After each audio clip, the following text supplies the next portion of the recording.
Welcome to Pope's Plates. Our recipe today is sausage brie breakfast casserole.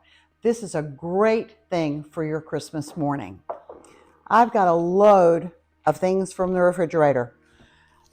Most of our recipe today is made up of cheese, eggs, sausage, and bread. The first thing we're going to do is to get the sausage in the pan. Okay, we're adding the sausage today to the skillet. Alrighty, sausage is cooked. Now we need to drain it so that we can get as much grease as possible off of it. I'm just going to put it here on a paper towel rather than dirtying up another plate. And it will be completely drained by the time we get ready to add it to our casserole dish. Well, we're lucky that didn't have a whole lot of grease to it. Whoop. Sausage overboard. All right, our next step is to take 6 slices of bread. And this is artisan bread. It's a little thicker than regular sandwich bread is. And we're going to cut the crusts off of this bread. I have a serrated knife. I want to leave as much of the bread slice as I can, and this is a little curvy bread. So we're going to have to take a little bit of the bread that we may not want to take, but leave as much of the slice as you can leave. Get my casserole dish. You want to put the slices of bread in the bottom of the casserole dish. It looks like, frankly, we might be able to use another piece of bread. I think I'm going to get one more. And this is okay to make an adjustment to the recipe as you need to. If it doesn't look like it's quite right, if it's not quite the right consistency, then make an adjustment. Okay, that is perfect. The next step is to cut the brie. We have a round of brie. Some people like the rind on it. This recipe calls for removing the rind. I'm going to cut it in quarters to make it a little bit easier to maneuver this rind off. Okay, I'm cutting the rind off this brie. Let me make a suggestion to you. Brie is a very soft cheese.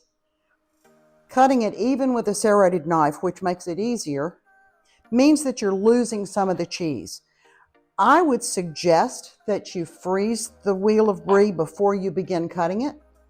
That lets you get the rind off a little more easily than what I'm experiencing with this. It's been a while since I fixed this casserole, and frankly, I just forgot that it was a good idea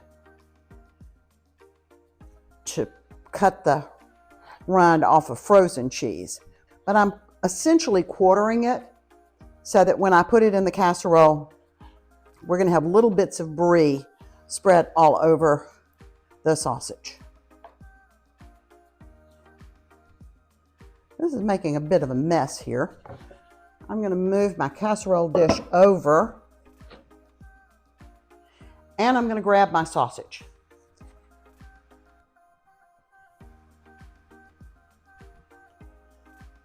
You want to spread about half of the sausage over the bread on the bottom.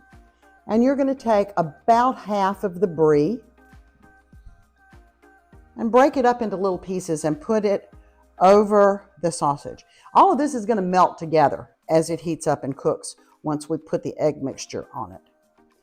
Then on top of the brie and the sausage, we're going to add Parmesan cheese.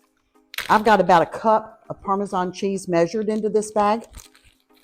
And we're going to take half of that and sprinkle that over the sausage, the brie, and the bread.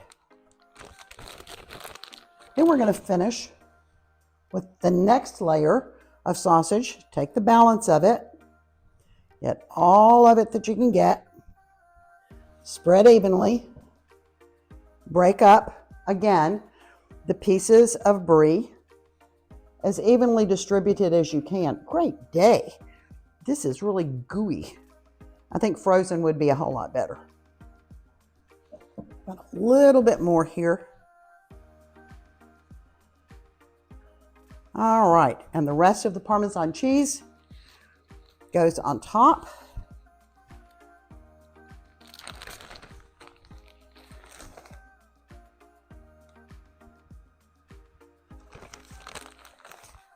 That looks like enough. I don't think I'm going to use all of that. All right, the next step is to crack our eggs and blend the eggs, heavy whipping cream, milk, and the spices together. Well, this egg doesn't want to give up. Oop, eggshell. Got it. All right, the next thing we do is to add 2 cups of heavy whipping cream to our eggs. 2 cups is the equivalent of 1 whole pint of whipping cream.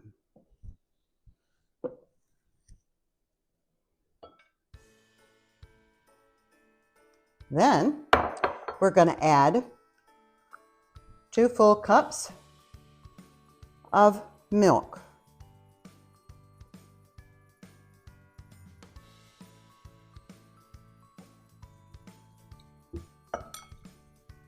Boy, that's a full bowl. We've also got 1 teaspoon of salt, 1 teaspoon of sage, and 1 teaspoon of dry mustard. And if I can get this all back together again,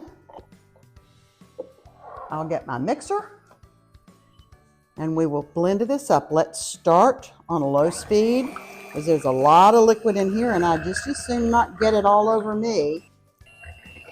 But we do want the eggs blended well. So you're incorporating some air into this as you go. Okay, that looks great. Now we're going to add the egg mixture to the casserole. And this is going to be the end of day 1's activity. We'll seal this, put it in the refrigerator, and let it sit overnight. And then tomorrow morning, before Christmas morning stocking opening, I'll get the rest of the egg mixture in and we'll cook it.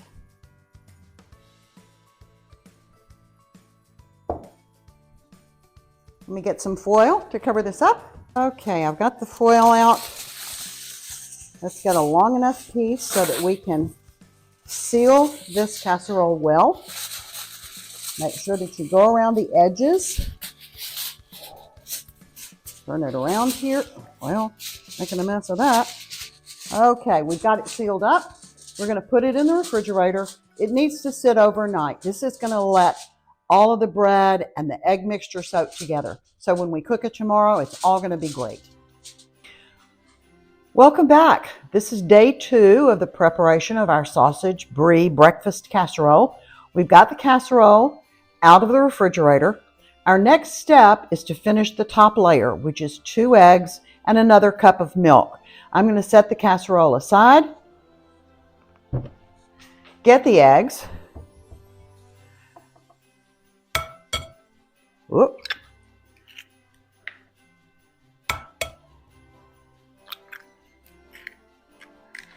One additional cup of milk, cream, no salt, no pepper this time. All we're going to do is blend this quickly.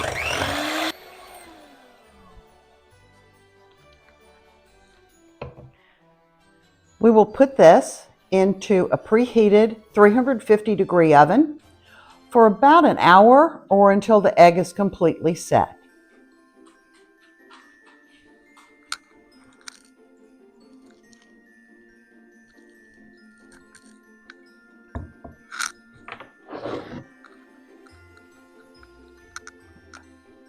The casserole is going to be finished cooking in just a few minutes. To prepare for the very end of this, we're going to slice some green onion. This will be scattered over the top of the casserole. Gives us just a little bit of a bite. We want to get both the white parts and the green. The green parts were not quite as nice looking on these onions as I would have liked, but that is what gives the color. If we find when we get the casserole out that it's not quite what we'd like, we can also use a little bit of flaked parsley to brighten the color a little bit. Alrighty, we're going to put this in the bowl, and it'll be ready as soon as the casserole is finished. I have tested the casserole. It took a little longer than we expected, probably an hour and 20 minutes, but it's ready now.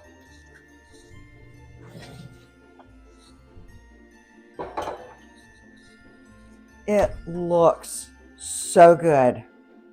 I can hardly wait to dig in. The last thing we have to do is to sprinkle on the green onions. That adds just a little bit of color. If you remember, we put those on earlier.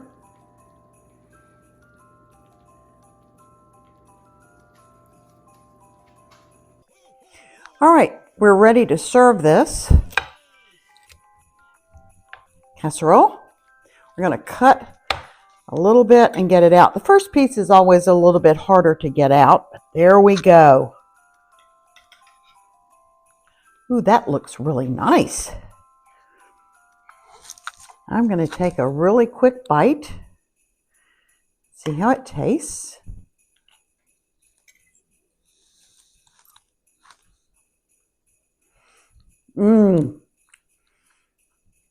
That is really good. Thank you for joining us on Pope's Plates today. If you make this casserole and you like it, please reply in the comments below. Or if you make something new and make an addition to this casserole, let us know how that went for you. Until next time, let's keep cooking. Thanks for visiting Pope's Plates. Make sure you give this video a thumbs up. Click the notification bell so that you'll know when we have new videos available. And make sure you subscribe to our channel if you haven't already. Until I see you again, let's get cooking.